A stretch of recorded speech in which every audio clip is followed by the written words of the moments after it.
I've already spent $60,000 just wishing for your happiness, yet how could you refer to me as a wallet or an ATM?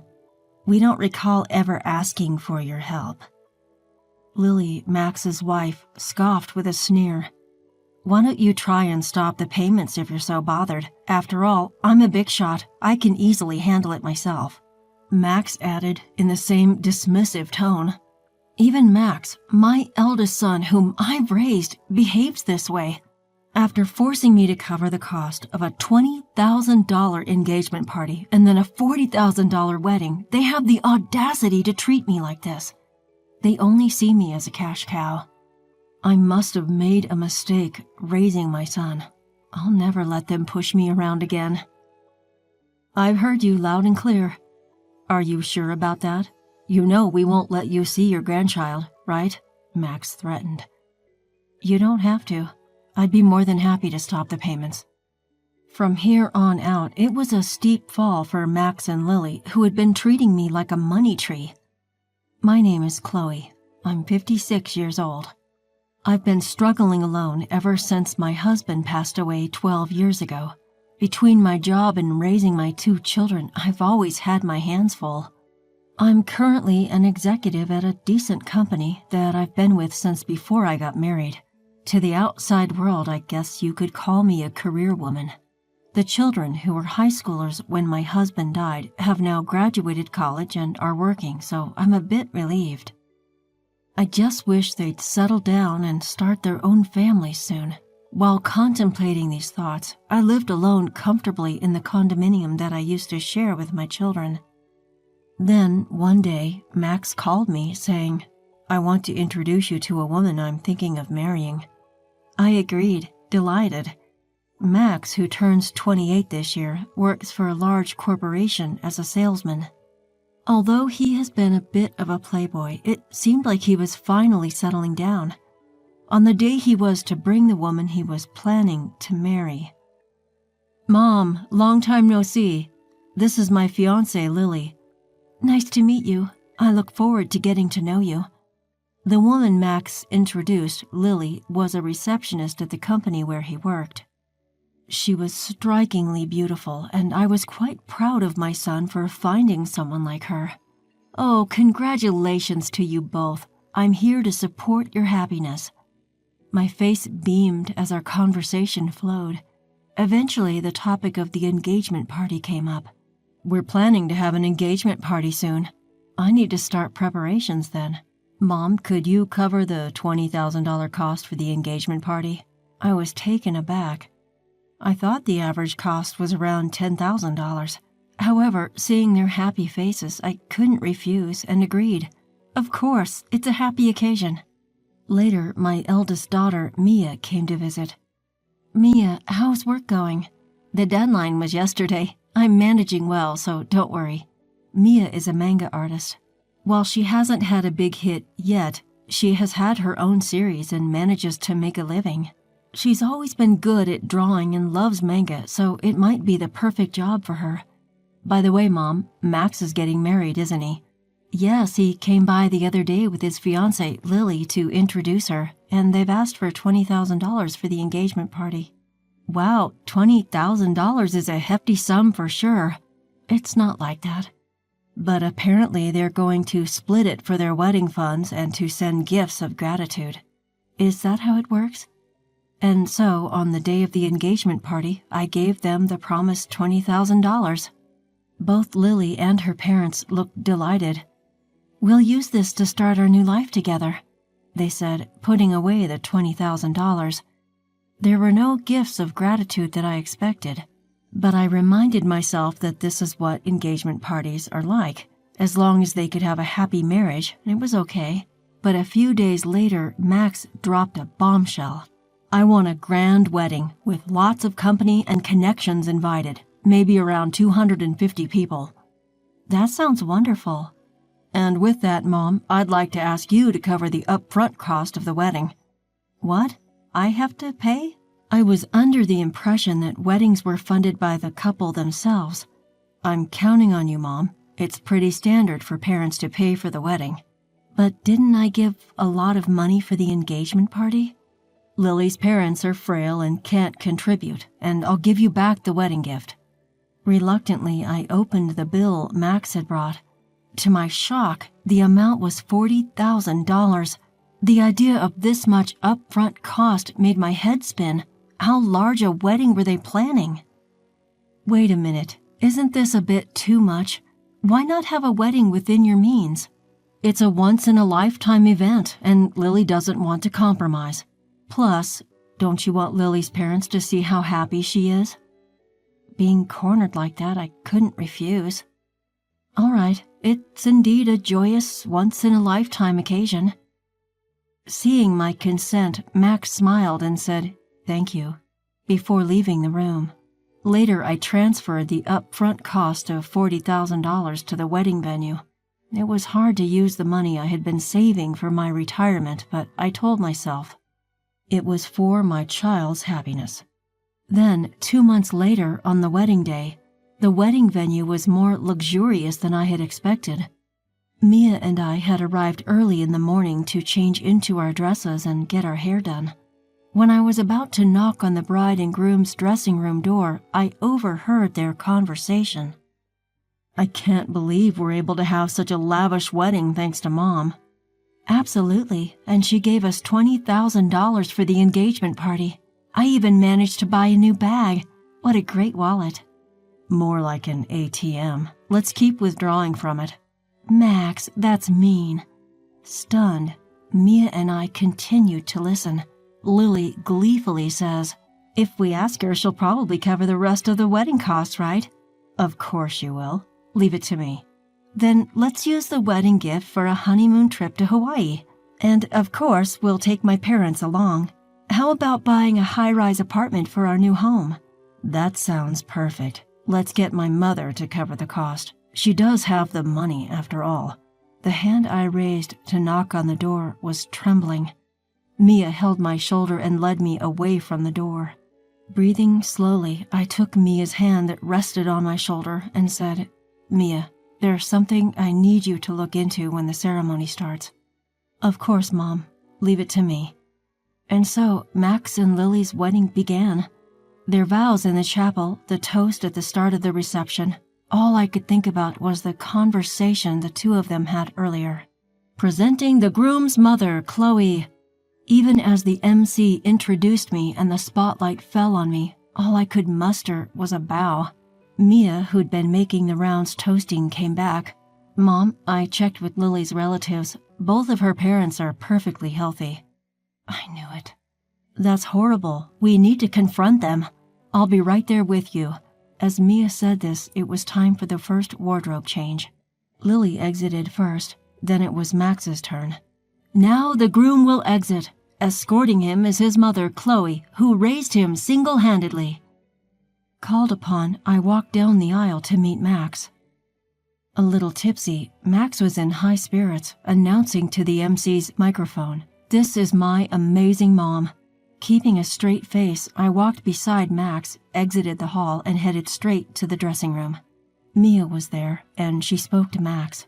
"Max, there's something I need to ask you." "What is it, sis? Make it quick. I need to change and get back." Max replied curtly as he undressed.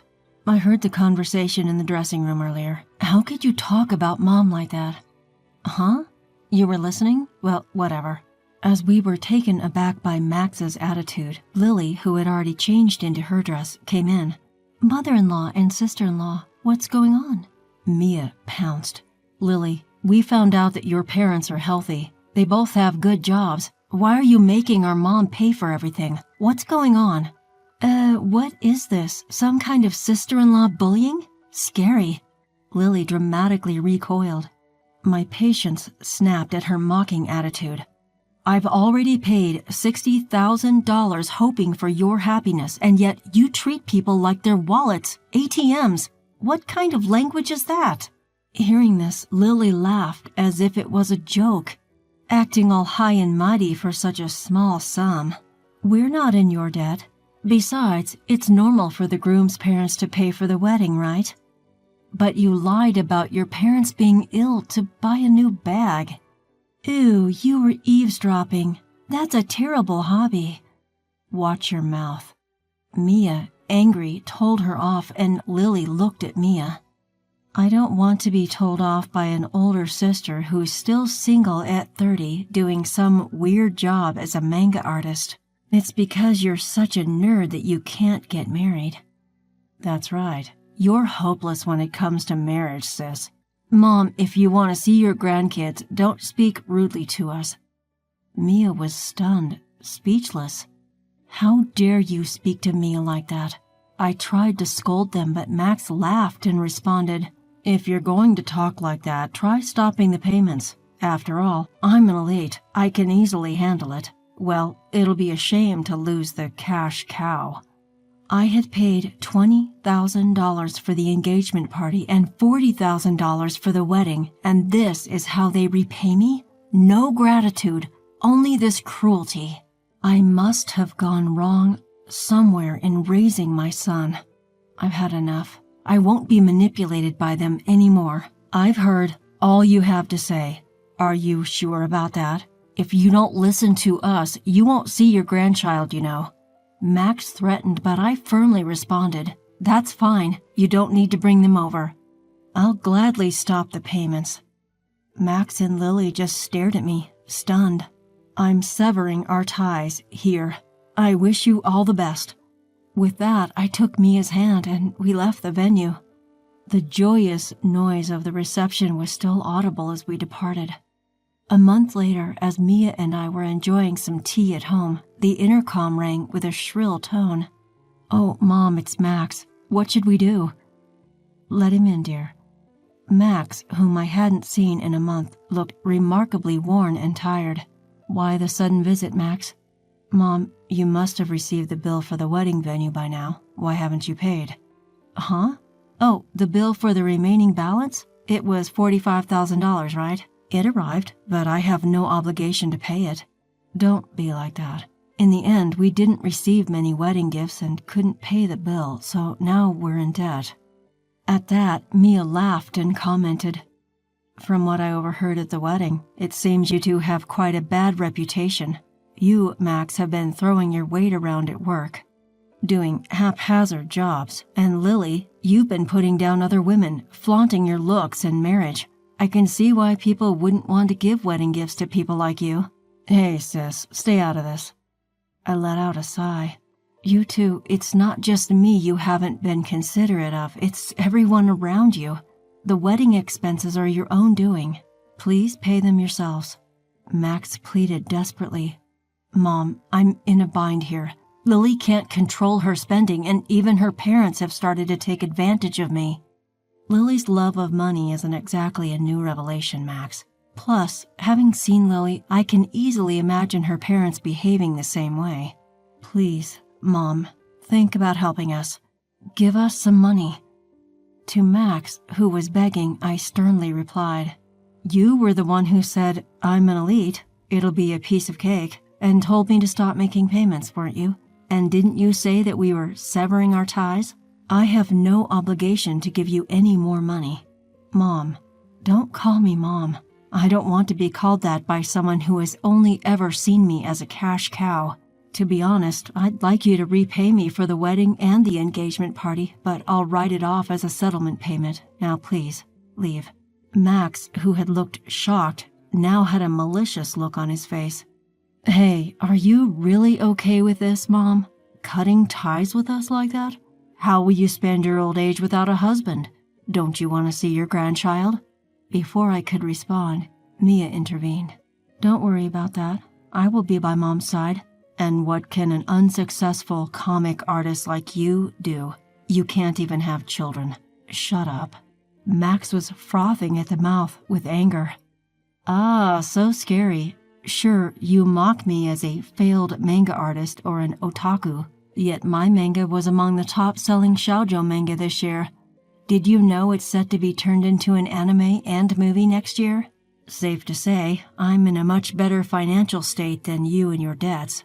And with that, Mia revealed her successful career. At this point, Max noticed something. "Hey, sis, that thing." "This? Oh, you noticed?" "Yes, that's what's happening." Mia flashed the ring on her left ring finger. I'm getting married to my editor. He's a big shot at a major publishing house, a real high flyer, so we can take care of Mom. We don't need you. Anyway, we never intended to have our children care for us. Thanks, Mia. We're having a wedding, but we'll handle everything ourselves. We'll invite Mom, Max, but you don't need to come." To a stunned Max, I said, "Did you get it now? Never bother us again." Together with Mia, we steadily pushed Max towards the front door. "Please, Mom. And you too, sis." "Ah!" Something came to mind. "What? Are you going to give us money?" Upon hearing this, Max turned around with a happy look. To him, I said, "That director at your wedding? Turns out I didn't know, but he's a client of my company. It seems your hiring and all your undeserved privileges were out of consideration for me. I told them to stop that, though." "What? I didn't hear about this." "Stop it, please. Handle it on your own now. Goodbye." Mia and I pushed Max outside and firmly locked the door. Max was making a fuss outside, but after ignoring him for a while, it became quiet. A year passed since then. Right after that incident, I sold the house to avoid Max and Lily's visit and bought an apartment with elderly services for my old age. According to a neighbor from my condo, Max and Lily showed up and created a scene asking, "Why isn't she here?" Hence, I believe my decision was the right one. As for Max and Lily, they abandoned their dream of a luxury high-rise apartment and now live in a cramped space. Max, it seems, was demoted after his actions were reviewed. Perhaps hurt from falling from his elite status, Max worsened his attitude towards others. It's surprising he's not fired yet. Lily, who quit her job upon marriage, continued to splurge for a while, but their funds quickly ran out. Even with their debts, Lily's luxurious habits did not change, and her parents continued to demand money. Apparently, they quarrel daily. I hope the two learn the hardship of earning money and appreciate the people around them and grow up.